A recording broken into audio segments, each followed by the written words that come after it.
What's up, math scholars and math haters? This is Mr. W. Today we're going to tackle question 39 in the 7th grade math questions that North Carolina released this past school year. This question is just asking us to find which of our answer choices has a value that is closest to the value of this expression, 17/12 minus 49/40. Now this one's going to be a bit tricky, but thankfully it's a calculator active question. And whether or not you have a calculator, the trick that I'm going to show us for how to subtract fractions with different denominators is going to come in very handy here. So in terms of what we need to know to do well in a question like this, you need to know how to subtract fractions with different denominators, and you also need to know how to convert from fractions to decimals. And if you have a calculator, this is extremely easy. You just type it in.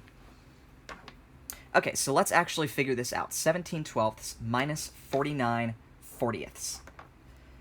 Now, whenever I see a problem that asks me to add or subtract fractions with different denominators, my first question is, does the small denominator go into the big denominator evenly? And if it does, how many times? So does 12 go evenly into 40? Unfortunately, we can think about our 12 times tables or skip count or something and see that the answer is no. So we're going to have to do this. We're going to have to do this the harder way. All right. So the harder way is where I'm going to set this up so that it equals something. I'm going to draw my fraction bar, and I'm going to take these in reverse order. So I'll look at my denominator first and then my numerator, because the tricks to find each are different. So to find my denominator, I'm just going to multiply the two denominators in the two fractions that I started with. So 12 and 40, all I'm going to do is find 12 times 40, multiply those two denominators together, and I get 480. So I know that 480 is going to be the denominator of my answer fraction, if I don't have to simplify. I come up to my numerator, and for this one, I'm going to have to cross-multiply. So what I'm going to do is I'm going to do 17 times 40. 17 times 40 is 680. And then since I was subtracting my two fractions to begin with, I'm going to stay faithful to that subtraction. And when I find out 12 times 49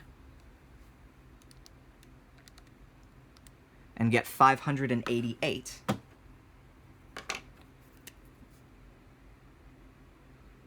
I'm going to subtract those. So I end up with 680 minus 588, all divided by 480. Let me just figure out what 680 minus 588 is. That's exactly 92.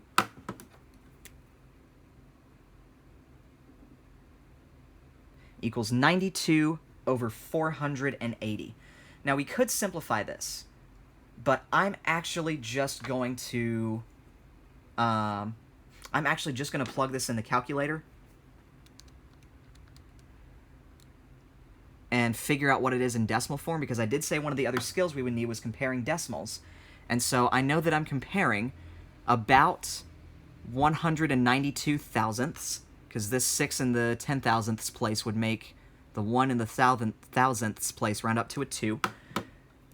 So I know that I'm dealing with, now let me use green for this, I'm dealing with about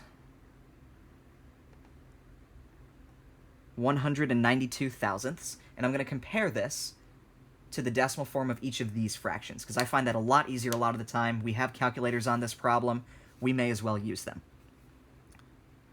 So now, 1/4 is 25 hundredths, 1/5 is 2/10, 1/6 is about 167 thousandths, and then 1/7 is whatever this is.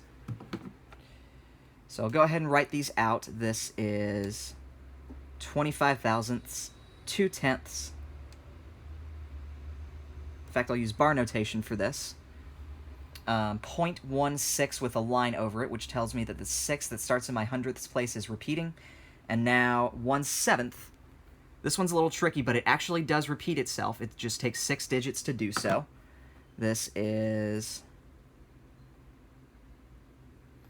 0.142857. I don't really know how else to say it because we're working in bar notation right now, and all of that is repeating itself. So now, let's compare 192 thousandths to each of these. So this would be 250 thousandths. I mean, that's kind of close. This would be 200 thousandths, and that's extremely close, so I'm going to think that it's choice B. This would be about 166 or 167 thousandths. It's close, but it's not quite as close as 200 thousandths. And then this down here, no, I'd say that choice B, 1/5, 2/10, 200 thousandths, is the best answer for this question.